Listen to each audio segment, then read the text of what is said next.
Right, okay. So question 31. Let's look at this very quickly. Um, what we have here is um, we're starting to look at overhead absorption. So it says an overhead absorption rate. An overhead absorption rate is how it's really very much about we've got these overheads and we need to charge them to the units, right? And so ultimately, it really is about how we charge overheads to products. So we take the overhead and spread that out finally over the unit. So everything we've been doing so far was trying to get the overheads into the different cost centers. Now we have the overheads in the different cost centers, we can spread them over the units. Now let's see. So that's the first point. So we have this cart cycle. We seem to be continuing with the name cart cycle. And the budgeted overheads in the wood cutting department are 586,792. So this is their budget. And they also believe, if you like, that they will have that they will use 9464. So you must have built and designed your overhead absorption rate based on this budget, because that's what it's all about. That's what overhead absorption rates are all about. 586,792 divided by 9464, and that is 62. That comes to 62 pounds. You divide that, you will get 62. So the answer here is A. This is your overhead absorption rate. This is what you have decided to assign to every machine hour that occurs as you make this product. Now, which means, so what ends up happening? So this is what you're going to decide. This is like your standard, yes, every hour, right? Then what happens now is that like, just to remind you, we only needed this figure here to calculate this figure. That's the only reason we needed it. We don't need it anymore. We're now moving forward. What actually happens is in your account, if you're doing the double entry, what actually happened was, imagine you had the expense they were interested and were dealing with, and they did 9,745 hours. So you will now put in, because you're a management accountant and you like to do things properly. And when I say properly, you just can't wait for the actual bill to arrive. So you have 9,745 hours happen, and you multiply that by the 62, because that's what you've agreed to assign. So let's do that. Multiply the 62 by the 9,745. So you now have that times the 9,745, and you have 604. I have 604. This is the closest answer to it. 604,190. I think maybe my rounding up or rounding down has not exaggerated that a bit. So there you are. So you have 604,190. That's what you've absorbed so far. So currently in your accounts, what you have right now is something that looks like this. You have something that looks like this. You have, because of what you've done, you have expense 604,190, and you have the accrual 604,190. That's what you have. Now the bill arrives, the actual bill arrives, and that's what this next question is about. It's in the actual bill, and they tell you actually the bill is 568,631. So what they're telling you is that you have put in too much overhead. So in other words, you have overabsorbed. You have overabsorbed. Now whether you transfer this to the income statement first and then we deal with this difference here, it doesn't really matter. The point is that we need to increase our profits by the difference. So you have currently overabsorbed. So the question is, what is the under overabsorbed amount? How much have you put in that's extra? That's what they're fundamentally asking. And that must be the difference. 604,190 minus 568,631. When we find this difference, 604,190 minus 568,631, you have 35,559. 35,559. You've put in too much. And that's question 32. Okay, 33. This question is asking, what would the budgeted overhead absorption rate be for each department if this was set on being heavily automated? So these are our budgeted overheads, and these are our budgeted machine hours. That's what they're trying to get us to do.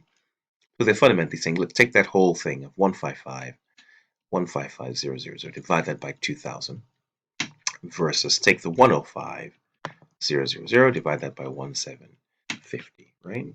So you have 155,000 divided by 2,000 And then you have there 77.5 under assembly, 77.5. Then you have the 105,000 divided by 1750, and you have 60. So the only two answers that fit this bill is B there, isn't it? 77.5, and you have 60. And so that's the answer there. B. There you are. And then this time, if it was labor intensive, they're basically asking you to reverse that base and go 155,000 divided by 12,500, and then versus 105,000 divided by 8,750. So if you're arguing that labor is the key driver of this, this is what you will do: 155,000 divided by 12,500. And then you will have here £12.40 as opposed to 105,000 divided by 8,750, and the answer is 12. So you have £12.40 and 12. So your answer is D. So the question then says, at the end of the quarter, actual overheads in the finishing department were 119. Overheads were recorded covered on a machine hour basis. So on a machine hour basis, we're going to come back here, therefore. So we were going at £60 an hour. So we actually did, the question here is, okay, so the machine hours were 10 hours less than budgeted. So the question is, let's look at budgeted. Budgeted was 8,750. So, sorry, budgeted was 1,750 in the machine hours department, wasn't it? So if the actual hours were 10% less than, that's 10% of 1,750. Yes, it's 175. Well, let's take that off. Let's take the 175 off that. So we have 1,575. So actual hours were 1,575. And then remember, the whole idea is that I'm putting in 60 because that's my standard. I'm putting in 60 for every of those hours. So I have a total currently in my account of 94,500. That's what I have. And it says that the bill, the actual overheads incurred were 119. So you have not put in enough, right? So currently you have under-absorbed. You haven't put in enough of an expense. So you need to put in, again, you need to up it, increase the accruals in effect. So here's the expense, and here's the overhead control or liability. You currently have 94,500, 94,500. So what you need to do is you need to top this up by putting through the difference. So 119,000 minus 94,500 is 24,500 under absorbed. You need to put some more in to top that up. And that's question 33. I said before that sometimes the questions look very similar, and the good thing here is we can see clearly that question 34 is literally a repetition of the earlier. So that's a good one for you. So you can work on those. So we can very much assume 34 and 35, which look exactly like what we've just been doing, where you've got exactly the same scenario. You're asked, you've got these budgeted overheads and these budgeted direct labor hours and budgeted machine hours, where you can find whether you're asked is it heavily automated or is it driven by labor, exactly like we did. And then you can then, based on the actual number of hours, apply, if you like, based on whatever it is you're using. If it's heavily automated, stick to the machine. If it's labor, and then you do it that way, and then you can always find the sort of interpretation of what's really happening. So we've done that, and I think that what we've done so far will cover question 34 comfortably, and 35 as well. You will find that perfectly normal. So let's carry on. So 36. So we said, like I said, whenever the questions look the same, we will just do one because it's the same thing. Overabsorbed overhead. So when we talk about overabsorbed overheads, what it means that you've put in too much. So it means that there's the absorbed overheads are more than the actual overheads. That's what we mean by, right? It's all about the absorbed overheads exceed the actual overheads, because the whole point is we want to bring down the costs back down to the actual overheads, right? That's the point. So the answer here is A. The answer here is A. Right, with question 37, I think you need to kind of maybe go into it a little and see, because if you understand what they're saying, but maybe by using an example, it'll help you. Imagine you calculate that the production overheads were 20 pounds. Now, the only reason why you will have an overabsorption is because if you had budgeted, if you had built your 20 pounds built on 1,000 hours, maybe, but in the end, what ended up happening was that production volume was actually, it had to be more than the budget. Production volume had to be maybe 1,200 hours, because you see what you've now done is you were thinking your production overheads, you were thinking this was going to be 20,000, right? Because that's how you got the 20,000 divided by 10, right? But now you've done 20,000 times 1,200, and you have 24,000 sitting in your account. So production volume is higher than this. So you've now overabsorbed.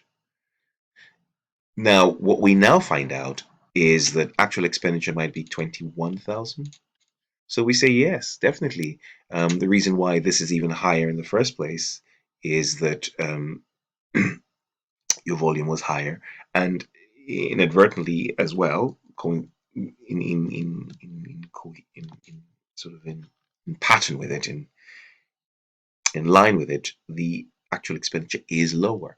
That's why you have the scenario of overabsorption, right? So your best answer here is D. In a way, I think it's best to do an example, and then you can eliminate that, because I've eliminated that. Your production volume can't be lower than the budget, otherwise you wouldn't have overabsorbed. And if your actual expenditure was higher, then you would be underabsorbed, if that makes any sense. Production volume is higher than budget. Okay, that's great, that's possible. And then the actual if the actual expenditure was higher than that, then it is likely you'd still be underabsorbed.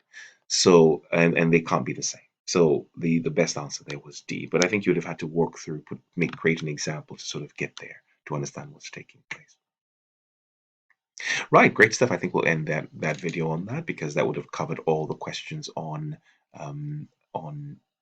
absorption. Is on where is it? Where's the topic title? On overhead absorption.